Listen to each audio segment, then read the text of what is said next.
अब हमारा आज का जो टॉपिक है वो मात्रकों को लिखने का नियम है। यानी इस वीडियो में हम लोग जानकारी प्राप्त करेंगे कि मात्रकों को कैसे लिखते हैं। तो सभी छात्रों से निवेदन है कि वीडियो में अंत तक बने रहे और जो नहीं समझ में आ रहा है, जो समस्या है, उसको कमेंट करके पूछना, उस पर फिर से अलग से वीडियो बनेगा। और वीडियो में अंत तक बने रहना है, चैनल को सब्सक्राइब करना है और वीडियो को ज्यादा से ज्यादा शेयर करना है और अंत तक वीडियो को देखना है।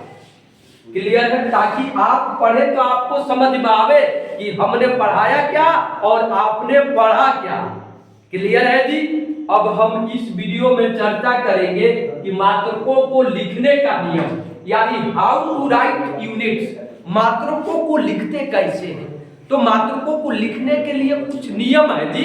अब पहला नंबर क्या है कि no plural number. No plural number इसका मतलब क्या जी कि मात्रकों को बहुवचन नहीं बनाया जाता है। नो प्लूरल नंबर, मात्रकों को बहुवचन नहीं बनाया जाता है। जैसे हम ग्रामर में जानते हैं कि एक से अधिक वस्तुएं जो होती है वो बहुवचन हो जाता है, यानी प्लूरल नंबर हो जाता है। और मात्रक में यदि एक से अधिक कोई वस्तु आ रहा है और उसके लिए मात्रक यूज कर रहे हैं तो फिर उसका बहुवचन नहीं बनाते हैं, उसका बहुवचन नहीं बनाते हैं। जैसे मान लो कि 10 सेंटीमीटर है तो ग्रामर क्या कहता है कि जब 10 है तो ये बहुवचन होगा तो 10 सेंटीमीटर यस जोड़ देंगे।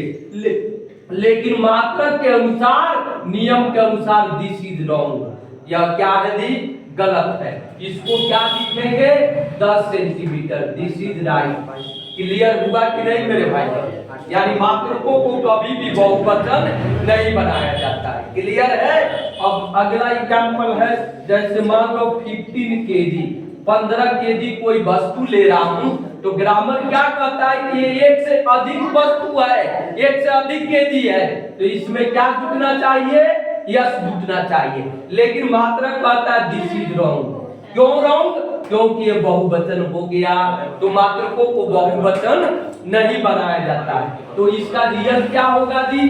यानी क्या हो गया? 15 केजी, यानी यह क्या हुआ? सही हुआ। तो पहला नियम क्लियर हुआ कि नहीं? मात्रकों को बहुवचन नहीं बनाया जाता है। क्लियर है? अब दूसरा नंबर क्या है, बिल्कुल ध्यान से समझना है।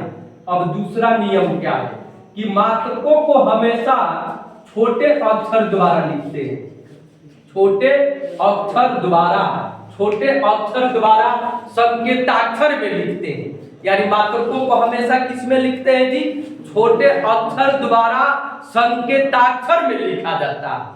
क्लियर है जी? यानी मात्रक में बड़े अक्षर का प्रयोग नहीं करना है, यानी अंग्रेजी वर्णमाला का छोटे अक्षर द्वारा संकेताक्षर में लिखते हैं।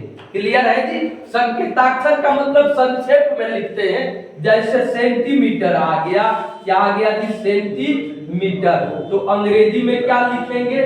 सेंटी, और यह क्या हो गया? मीटर हो गया। क्लियर है? तो इसको यदि मात्रक भाषा में लिखना है तो केवल इसका और यहाँ पर मीटर, यानी संक्षेप में क्या लिख देंगे? सीएम लिख देंगे।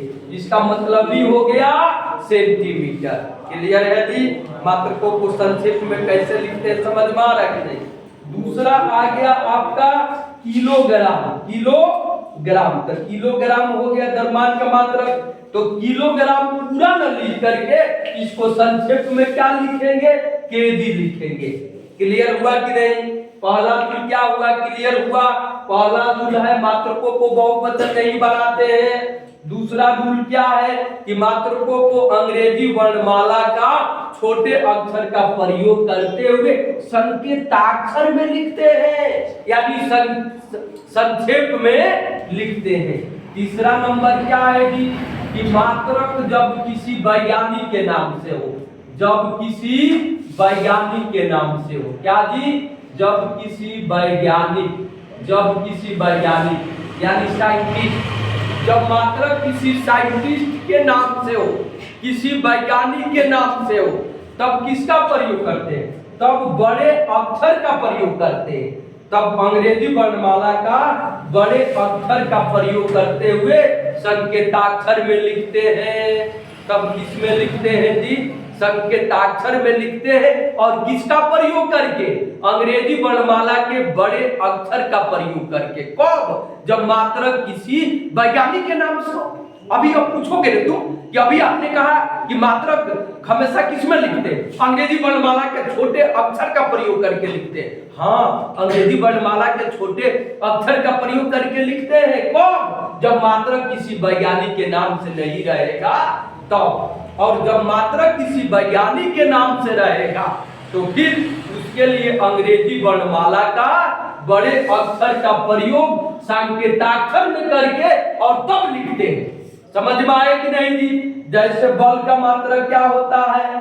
बल का मात्रक, तो बल का मात्रक न्यूटन होता है। बल का मात्रक बराबर क्या दी? न्यूटन। क्या हो गया बाबू? न्यूटन। बल का मात्रक न्यूटन होता है। तो अब न्यूटन किसी वैज्ञानिक का नाम है।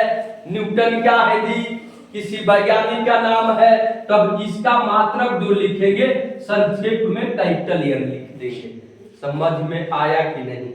यानी जब मात्रक किसी वैज्ञानिक के नाम से हो तब संक्षेप में कैपिटल अक्षर का प्रयोग करके और तब जाकर के संक्षेप में लिखते हैं। अब अगला है आपका विद्युत धारा का मात्रक। विद्युत धारा, विद्युत धारा का मात्रक, विद्युत धारा का मात्रक क्लियर है जी? तब विद्युत धारा का मात्रक क्या होता है? एम्पियर होता है। क्या होता है जी? एम्पियर। क्या होता है मेरे भाई? एम्पियर। और एम्पियर किसका नाम है? किसी वैज्ञानिक का नाम है। किसका नाम है जी? किसी वैज्ञानिक का नाम है। इसलिए इसका मात्रक को क्या लिखेंगे? संक्षेप में ये लिख देंगे। तो विद्युत धारा का स्थायी मात्रक क्या हो गया जी? एम्पियर हो गया। और एम्पियर कोई वैज्ञानिक थे, इसलिए इसके लिए कैपिटल ए का प्रयोग करेंगे। तो क्या मात्रकों को लिखने का नियम इस वीडियो में क्लियर हुआ कि नहीं? अब आप पूछोगे ना कि क्या वैज्ञानिक का नाम लिखना जरूरी है? हाँ, मात्रक इसलिए वैज्ञानिक के नाम से दिया गया जो जिस क्षेत्र में ज्यादा काम किया, यानी बल वाले क्षेत्र में सबसे अहम भूमिका न्यूटन का रहा है। इसलिए बल का मात्रक न्यूटन ही बना दिया गया ताकि उनके नाम में और सम्मानित कर दिया जाए। उनको रेस्पेक्ट देने के लिए बल का मात्रक न्यूटन बना दिया गया, क्योंकि बल वाले क्षेत्र में, बल वाले टॉपिक पर सबसे ज्यादा कार्य न्यूटन वैज्ञानिक ने किए थे। इसलिए उनको सम्मानित करने के लिए क्या किया गया जी? बल का मात्रक न्यूटन बना दिया गया। इसी तरीका से विद्युत धारा वाले क्षेत्र में एम्पियर काम ज्यादा किए हैं, तो एम्पियर को सम्मानित करने के लिए विद्युत धारा का मात्रक क्या बना दिया गया? एम्पियर बना दिया गया। क्लियर है जी? ओके, तो धन्यवाद।